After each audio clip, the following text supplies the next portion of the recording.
وَإِذْ أَخَذْنَا مِيثَاقَكُمْ لَا تَسْفِكُونَ دِمَاءَكُمْ وَلَا تُخْرِجُونَ أَنفُسَكُمْ مِنْ دِيَارِكُمْ ثُمَّ أَقْرَرْتُمْ وَأَنْتُمْ تَشْهَدُونَ ثُمَّ أَنْتُمْ هَؤُلَاءِ تَقْتُلُونَ أَنفُسَكُمْ وتخرجون فريقا منكم من ديارهم تظاهرون عليهم بالإثم والعدوان وإن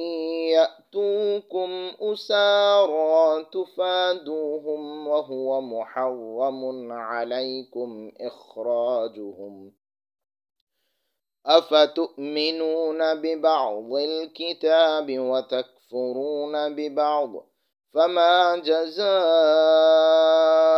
من يفعل ذلك منكم إلا خزي في الحياة الدنيا ويوم القيامة يردون إلى أشد العذاب وما الله بغافل عما تعملون. اعوذ باللہ من الشیطان الرجیم بسم اللہ الرحمن الرحیم وَإِذْ أَخَذْنَا مِيثَاقَكُمْ لَا تَسْفِكُونَ دِمَاءَكُمْ وَلَا تُخْرِجُونَ أَنفُسَكُمْ مِنْ دِيَارِكُمْ ثُمَّ أَقْرَرْتُمْ وَأَنْتُمْ تَشْهَدُونَ آمَنْتُ بِاللَّهِ صدق اللہ العظیم رب اشرح لي صدری ویسر لي امری واحلل عقدۃ من لسانی یفقہوا قولی۔ اللہ تعالیٰ نے قوم بنی اسرائیل سے یہ وعدہ لیا ہوا تھا کہ تم نے آپس میں ایک دوسرے کو قتل بھی نہیں کرنا اور ایک دوسرے کو اپنے علاقوں سے نکالنا بھی نہیں ہے، اور انہوں نے اللہ کے ساتھ یہ وعدہ کیا، لیکن حسب سابق اس میں بھی انہوں نے وعدہ خلافی شروع کر دی، جس پس منظر میں آج کی آیت نمبر 84 اور 85 ہے، وہ یہ ہے کہ مدینہ طیبہ میں مشرکین کے دو بڑے قبیلے موجود تھے، اوس اور خزرج، اور یہودیوں کے 3 قبیلے تھے، اور ان میں سے بھی 2 نمایاں تھے، بنو قریظہ اور بنو نضیر۔ اب افرادی طور پر چونکہ مشرکین کی تعداد زیادہ تھی، انہی میں سے لوگوں نے اسلام قبول کیا تھا اور پھر آقا علیہ السلام کو مدینہ طیبہ تشریف لانے کی دعوت دی تھی۔ تو اب آقا علیہ السلام کی یہاں تشریف آوری سے پہلے یہ اوس اور خزرج آپس میں جنگیں بھی کرتے رہتے تھے۔ تو اب صورتحال یہ بنتی کہ جب اوس اور خزرج جو مشرکین کے قبائل تھے ان میں جنگ ہوتی تو یہودیوں کا قبیلہ بنو قریظہ اوس کا حلیف بن جاتا، ان کا ساتھ دیتا، اور بنو نضیر خزرج کا حلیف بن جاتا، ان کی مدد کرتا۔ اب ظاہر ہے جب دونوں قبیلے 2 مخالف گروپوں کے ساتھ شامل ہو گئے ہیں تو لازمی بات ہے کہ ان کی آپس میں پھر جب جنگ ہوگی تو یہ بھی آپس میں ایک دوسرے کے آمنے سامنے ہوں گے۔ تو اب یہودی کے سامنے آ جاتا اور ایک دوسرے کو وہ قتل بھی کرتے، اور پھر جب کوئی ایک قبیلہ غالب آ جاتا اور وہ دوسرے قبیلے کے لوگوں کو قیدی بناتا، مثلا خزرج والے اوس والوں کے اوپر غالب آ گئے ہیں تو انہوں نے اوس کے لوگوں کو، بچوں کو، عورتوں کو قیدی بنایا، تو جو اوس کا حلیف قبیلہ تھا یہودیوں کا بنی قریظہ، تو اس کے لوگ بھی ساتھ قیدی بنے۔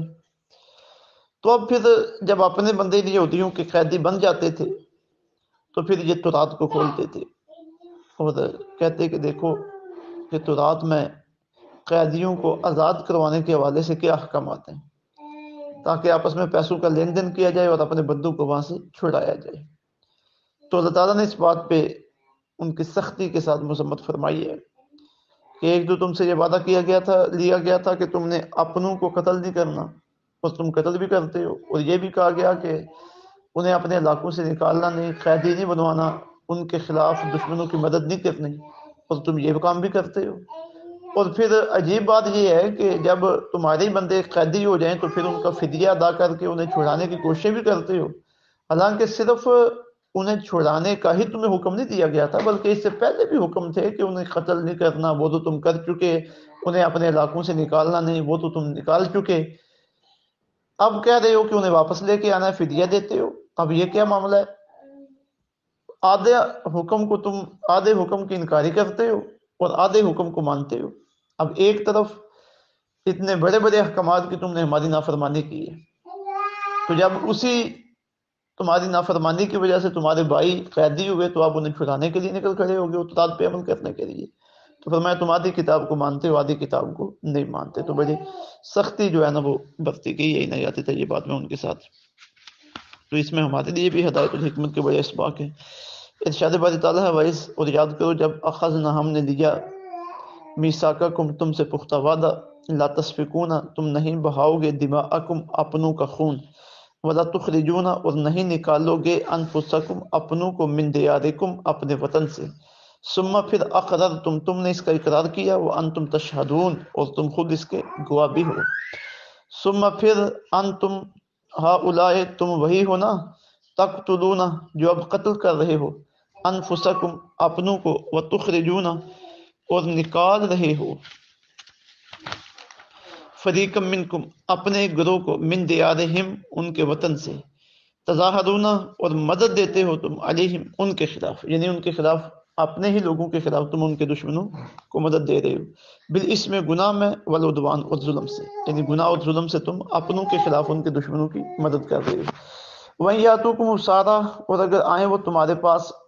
اسارا قیدی بن کر، تو تفادوہم پھر تم ان کا فدیہ بھی دیتے ہو انہیں چھڑانے کے لیے، وہ محرم حالانکہ حرام کیا گیا تھا علیکم تمہارے اوپر اخراجہم انہیں گھروں سے نکالنا، آفتؤمنون ببعض الکتاب کیا تم ایمان لاتے ہو کتاب کے کچھ حصے پر، وتکفرون ببعض اور انکار کرتے ہو کچھ حصے کا، فما جزاء تو کیا سزا ہو سکتی ہے، من یفعل ذلک اس آدمی کی جو یہ کام کرے، منکم تم میں سے، الا خزی سوائے رسوائی کے، فی الحیات الدنیا دنیا کی زندگی میں، ویوم القیامت اور قیامت کے دن، یردون انہیں پھینک دیا جائے گا، الی اشد العذاب سخت ترین عذاب میں، وما اللہ بغافل عما اور اللہ تعالیٰ غافل نہیں ہے ان کاموں سے جو تم کر رہے ہو،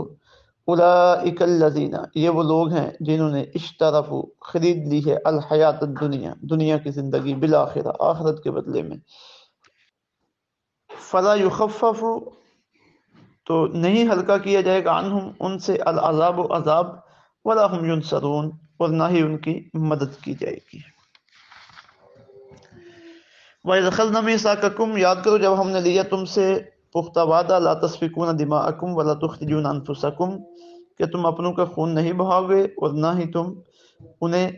نکالو گے، من دیارکم اپنے وطن سے، یہ ہم نے تم سے وعدہ لیا تھا کہ اپنے لوگوں کے ساتھ تم نے کوئی ظلم و زیادتی نہیں کرنی، نہ انہیں قتل کرنا ہے اور نہ اپنے وطن سے انہیں نکالنا ہے، نہ ان کے دشمنوں کے خلاف، تمہارے اپنے گروہ کا کوئی دشمن بن جائے تو اپنوں کے خلاف دشمنوں کی معاونت نہیں کرنی۔ ثم اخرجتم پھر تم نے اس وعدے پہ پختہ رہنے کا، ثابت قدم رہنے کا اقرار بھی کیا، وانتم تشہدون اور تم اس پر گواہ بھی ہو، یہ جو یہودیوں سے وعدہ لیا گیا تھا جو اس کی بات ہے۔ ثم انتم ہؤلاء پھر تم وہی ہو نا، تقتلون انفسکم جو اب قتل کر رہے ہو اپنوں کو، وتخرجون فریقا منکم من دیارہم اور نکالتے ہو تم اپنے گروہ کو اس کے وطن سے، تظاہرون علیہم بالاسم والعدوان اور اس کے خلاف دشمنوں کی تم مدد کرتے ہو گناہ اور ظلم سے۔ اب یہ جو پس منظر بیان کیا گیا کہ جب مدینہ کے مشرک قبائل اوس اور خزرج کی آپس میں جنگ ہوتی تو یہودیوں کا ایک قبیلہ اوس کا حامی بن جاتا اور ایک خزرج کا حامی بن جاتا، اور پھر ان قبیلوں کے ساتھ مل کر یہ ایک دوسرے کو قتل بھی کرتے اور ایک دوسرے کو اپنے گھروں سے نکلواتے بھی اور ایک دوسرے کو قیدی بھی بنواتے۔ تو پھر صورتحال یہ بنتی کہ جب اپنے ہی لوگ قیدی بن کے آتے تو پھر انہیں چھڑانے کے لیے تورات کے احکامات کے مطابق فدیہ دینے کے لیے بھی تیار ہو جاتے۔ تو یہ فرمایا گیا کہ بھائی یاتکم اسارا اگر وہ آئیں آپ کے پاس قیدی بن کر، تو تفادوہم پھر تم ان کا فدیہ دیتے ہو کہ ہم دین پہ عمل کر رہے ہیں فدیہ دیتے ہوئے. فرمایا وہ محرم علیکم اخراجہم، حالانکہ انہیں تو ان گھروں سے نکلوانا ہی تمہارے لیے حرام تھا. اب اللہ رب العزت انتہائی جلال انداز میں انہیں تنبیہ فرما رہے ہیں. اور یہ قرآن مجید میں اللہ تعالیٰ کے لوگوں کے ساتھ خطاب کرنے کے جو سخت انداز ہیں ان میں سے ایک مقام یہ ہے. فرمایا فتؤمنون ببعض الکتاب، کیا تم کتاب کے کچھ حصے پر ایمان لاتے ہو، وتکفرون ببعض، اور کچھ حصے کا انکار کرتے ہو. نہیں پتہ چلا کہ کوئی بھی اللہ کی کتاب ہے جو کسی بھی قوم کو دی گئی، جس طرح ہمیں قرآن پاک دیا گیا ہے تو سارے کو ماننا ہے. ایسا نہیں ہے کچھ احکامات جو اپنی من پسند کے ہیں، اپنی مرضی کے ہیں، انہیں مان لیا، جو مشکل ہیں جو اپنی مرضی کے ہیں انہیں چھوڑ دیے. فرمایا نہیں، ایسے کام چلنے والا نہیں. اب یہودیوں نے یہ کیا نا تو انہیں کتنی سخت جھڑکی دی جا رہی ہے. تو اگر مسلمان یہ کام کریں، اپنی مرضی کے اور آسان احکامات قرآن مجید کے اور اسلام کے انہیں مانتے رہیں، اور ایسا حکم جو اپنی مرضی کے خلاف ہو اور اپنے مفادات پہ جس کی وجہ سے زد پڑتی ہو اسے اس کا انکار کر دیں، یا انکار نہ بھی کریں لیکن اسے پس پشت ڈال دیں اور اس کے خلاف کرنا شروع کر دیں، تو پھر یہ جھڑکی مسلمانوں کے لیے بھی، یہ غضب اور غصہ اللہ کا ہمارے لیے بھی.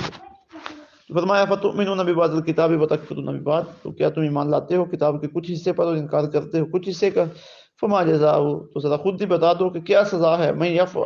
اس کی من یفعل ذلک، جو یہ کام کرے منکم تم میں سے،